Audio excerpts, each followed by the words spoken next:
आप देखेंगे जब जब पूरे विश्व में आर्थिक मंदी आई है, हिंदुस्तान केवल दो ही चीजों से बचा है। एक तो चीज है किसान, जो फसल जी पैदा करता है। दूसरा जो था वो ये है कि जो आम आदमी की जो बचत है, बैंक में बचत है या जो सोने में बचत है, इस तरह की जो चीजें हैं, उन चीजों का सहारा लेकर के हमारे देश ने फिर दोबारा से उठ खड़ा हुआ।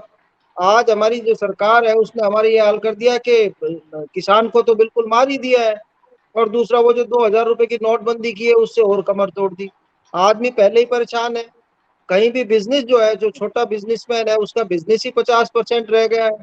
तो इस सरकार की बिल्कुल नीयत ठीक नहीं है। जहां तक एमएसपी का सवाल है सर, कि C2+50% के लिए स्वामीनाथन कमेटी ने बताया था, तो 50% तो देना चाहते ही नहीं कभी भी। ये C2 पे ये हमेशा जगलरी करते रहते हैं।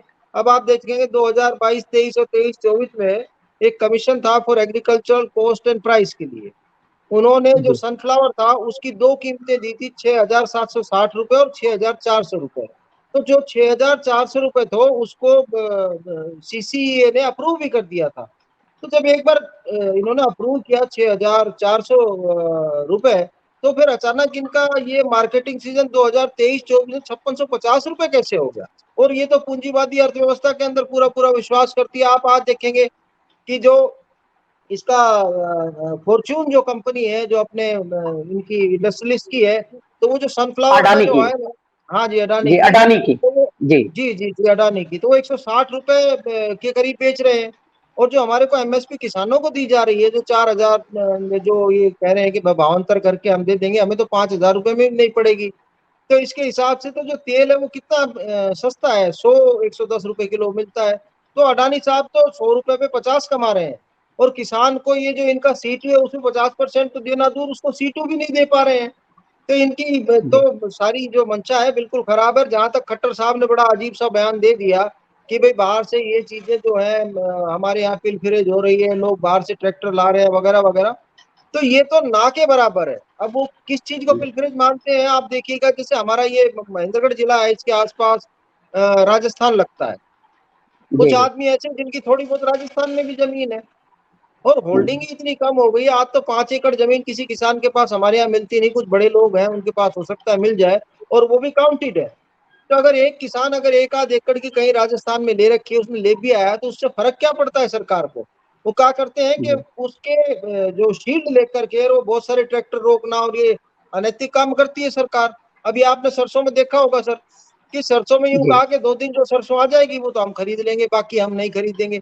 अब सर एक बात बताइए, आप इतनी बम्पर क्रॉप हुई थी, इतनी बम्पर क्रॉप को 2 दिन में कैसे खरीदा जा सकता है। अब किसानों की तो तकलीफ तो है ही, तकलीफ की वजह से ही जी वो वहां पर आए हैं। और ये तो हमेशा जी इसके किसानों के विरुद्ध में रही। जब इन्होंने 3 कृषि कानून रद्द किए थे तब कहा था कि कमेटी बनाएंगे, और वो कमेटी बना करके एमएसपी आपको देंगे, हम C2+50% वाला आपको दे देंगे। आज तक जी इन्होंने कोई कमेटी नहीं बनाई, जैसा विद्रोही साहब ने बताया। अब आप सर सीधी सीधी बात देखिए, कोई हम कोई कृषि विशेषज्ञ तो है नहीं, फिर भी अगर मार्केट में देखेंगे आप और जगह देखेंगे, तो ये सीधी सीधी बात है कि किसान को सिर्फ उसकी मेहनत बचती है आज के रोज में, और उसकी मेहनत के जी अलावा एक पैसा नहीं बचता है। फिर 5 साल के अंदर सब देखेंगे कि एक साइकिल है किसान के लिए, कि 5 साल में केवल 1 साल बम्पर क्रॉप होती है, बाकी 2 साल जी उसकी नॉर्मल क्रॉप होती है, और 2 साल उसकी क्रॉप नष्ट हो जाती है। अब यहाँ पे हरियाणा में हमारे जिले में आप देखेंगे कि खराबा हो गया। खराबा का जो पैसा था आज तक नहीं दिया। ये इंतजार करते रहे जी कि सरसों किसी तरह आएगी। अब सर जो किसान है उसके पास अगर पिछले साल की सरसों बचा रखी है, उसने बहन बेटी की शादी करने के लिए इस साल, तो उस सरसों को वो कहाँ बेचेगा। वो जी कहते जी हैं कि आपके पास अगर 1 एकड़ है तो आप केवल इतने क्विंटल बेच सकते हो। तो इस तरह से करके इन्होंने वो हमारा पैसा भी नहीं दिया। जब तक हमारा पैसा नहीं देंगे हम दैनिक खर्चे कैसे चलाएंगे। हम कोई करोड़पति अरबपति आदमी थोड़ी जो बैंक हमें दे रहा है। और सर इनके तो देखिए आप, आरबीआई ने इशू किया है कि भाई जो फ्रॉड कर लिया है, जिन्होंने एनपी दिया है, उनसे हम सेटलमेंट करने के तैयार है। तो जो जी इंडस्ट्रियलिस्ट है और जो धोखेबाज है, उस आदमी के साथ तो आरबीआई भी कहती है कि हम इनसे सेटलमेंट करने के लिए तैयार है, और किसानों से बैठ करके सेटलमेंट करने के लिए तैयार नहीं है। तो सर ये इनकी सबकी साजिश है। ये ना तो कभी देना चाहते हैं, क्योंकि ये पूंजीवादियों की सरकार है, और कुछ ऐसे तत्वों की सरकार है जिनको किसानों से हमेशा से नफरत रही है। बहुत सी हमारे लोग ऐसे हैं समाज में जिनको पैदाइशी तौर पर किसानों से नफरत रही है। उस नफरत को झेलते झेलते आज मेरे को तो 60 साल हो गए, पता नहीं बाकी लोगों ने झेल लिया नहीं झेल लिया। तो किसान जी किसी भी जाति का हो वो हमेशा इनकी नफरत झेलता है और झेलता ही रहेगा। आम व्यापारी को जी देखिए सर आज अब ये पहले 180 रुपए तेल बेच रहे थे, आम व्यापारी ने बेचारे के पास जो स्टॉक था वो अब 160 कर दिया इन्होंने। अब ये तकरीबन जो इंपोर्ट कर रहे हैं, पाम ऑयल इंपोर्ट कर रहे हैं sir, 5 lakh ton per month जो पाम ऑयल को ये इंपोर्ट कर रहे हैं, किस लिए इंपोर्ट कर रहे हैं सर? जब हमारे जी जी किसान के पास कोई चीज है और वो दे रहे हैं तो उसका पूरा प्राइस दो आप। सिर्फ किसान को बर्बाद करने के लिए पाम ऑयल का इंपोर्ट कर रहे हैं और 5 लाख 25 लाख टन के बारे में कहते हैं कि हम और इंपोर्ट करेंगे। तो अगर ऐसे ही करते रहते तो किसान तो बर्बाद हो जाएगा, अगर किसान बर्बाद हो गया तो हमारा देश बर्बाद हो जाएगा।